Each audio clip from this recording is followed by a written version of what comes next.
अकोल्यातील अकोट तालुक्यातील शहानूर येथे कार्यरत असलेले पदवीधर शिक्षक देविदास भास्कर गुरुजींनी 30 नोव्हेंबर रोजी सेवानिवृत्तीचा अखेरचा निरोप घेत जगाचाही अखेरचा निरोप घेतला.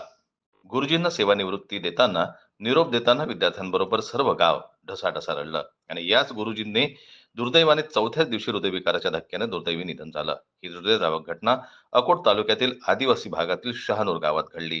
देविदास भास्कर गुरुजी हे भिल्ल समाज विकास संस्थेचे संस्थापक होते. गरीब परिस्थितीतून 1989 मध्ये BA पदवीधर बनले. मानोरा, सावरगाव, पणज व शहानूर अतिदुर्गम भागातील शाळेत सहाय्यक शिक्षक म्हणून कार्य करत आपल्या गुणवत्तेचा ठसा उमटवत ते विद्यार्थीप्रिय झाले. आमच्या शाळेमध्ये माननीय श्री देविदासजी भास्कर सर हे आदिवासी समाजातूनच होते, परंतु सहाय्यक शिक्षक म्हणून त्यांनी 5.5 वर्ष आमच्या शाळेमध्ये काम केलं. आमच्या शाळेतील विद्यार्थ्यांसाठी सरांनी त्यांचं संपूर्ण एक जीवनच अर्पण केल्याचं या ठिकाणी आम्हाला दिसून येते. कारण की विद्यार्थ्यांसाठी त्यांनी खूप प्रयत्न केले. आदिवासी भागातील जे विद्यार्थी आहेत ते क्रीडा प्रबोधिनीमध्ये किंवा राष्ट्रीय स्तरावर खेळण्यासाठी त्यांना घेऊन गेले. माननीय श्री भास्कर सर यांनी त्यांच्या समाजाकरता सुद्धा खूप मोठं योगदान दिलेलं आहे. माननीय भास्कर सर श्री भास्कर सर हे दिनांक 30/11/2024ला आमच्या शाळेमध्ये रिटायर झाले. आम्ही त्यांचा एक छोटेखानी निरोप समारंभाचा कार्यक्रम घेतला, परंतु आमच्या शाळेतील जे विद्यार्थी होते हे त्यांना सोडायला तयार नव्हते आणि विद्यार्थी खूप रडले. गावातील लोकसुद्धा उपस्थित होते कार्यक्रमाला. गावातील लोकांच्या सुद्धा डोळ्यामध्ये अश्रू आले. आम्ही सुद्धा भावनिक झालो होतो आणि संपूर्ण परिसर हा भावना प्रधान झाला होता. आणि सासरू नयनांनी सरांना आमच्या विद्यार्थ्यांनी निरोप दिला आणि निरोप दिल्यानंतर असं वाटलं की आता सर समाजासाठी खूप काम करतील, कुटुंबासाठी खूप काम करतील, अशी त्यांची इच्छा होती की आता मी माझ्या मुलीच्या घरी जाणार, असं करणार तसं करणार. परंतु दुर्दैवाने काय झालं, काळाने घाला घातला आणि 4 तारखेला सरांचा दुर्दैवी हृदयविकाराने स्वर्गवास झाला. ही गोष्ट आमच्या मनाला एक भेदून गेली. ते आम्हाला अविश्वसनीय किंवा अकल्पनीय वाटलं किंवा सर आपल्याला नुकतेच कसे काय सोडून गेले.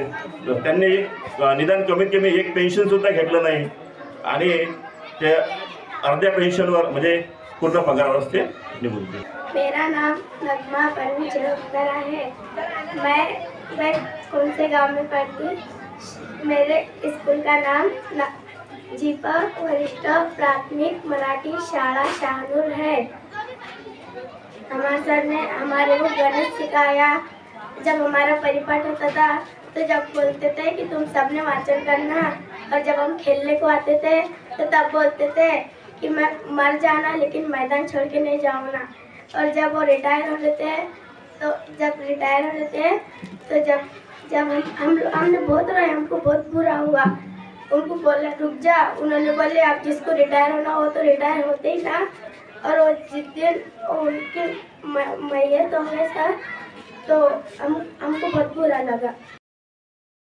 विद्यार्थ्यांना शाळेचे कपडे, पुस्तके व इतरही सर्वच मदत करण्यात त्यांनी उच्चपदस्थ अधिकारी देखील घडवले आहेत. ते विद्यार्थी IPS, भारतीय नौदल, आर्मीमध्ये भरती झाले आहेत. तालुका ते जिल्हा स्तरावर क्रीडा क्षेत्रात त्यांचा मोलाचा वाटा होता. आदिवासी भागात रेड्यांची सजावट स्पर्धा व त्यांचे पूजन करणे, कबड्डी, खो खो व इतरही स्पर्धेत ते मोठ्या प्रमाणात आयोजन करीत असत. नोकरी करत असताना आदिवासी भाग सुशिक्षित व्हावा, आदिवासी समाजाचे धर्मांतरण होऊ नये, आदिवासी समाजाच्या आरक्षणात घुसखोरी होऊ नये यासाठी ते भिल्ल समाजातील कार्यकर्त्यांना नेहमीच मदतीचे सतत प्रयत्नात असत.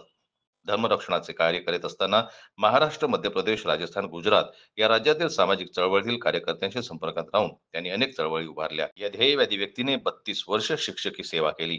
भास्कर गुरुजी हे प्रयत्नवादी होते. ते भिल्ल समाजाच्या एक संघटनेसाठी नियमित पुढाकार घेणे, सर्वांना सामावून घेऊन दिशा देणे आदीसाठी सतत प्रयत्नरत होते. गुरुजींचे निधन हे अप्रिय आणि मनाला दुखत लावणारे असून आदिवासी भिल्ल समाजाची यामुळे मोठी हानी झाल्याचं मत अनेकांनी व्यक्त केलं. सेवानिवृत्तीच्या चौथ्याच दिवशी म्हणजे 4 डिसेंबरला पहाटे देविदास भास्कर गुरुजी यांना हृदयविकाराचा तीव्र झटका आला व प्राथमिक उपचारासाठी नेत असतानाच त्यांची प्राणज्योत मालवली.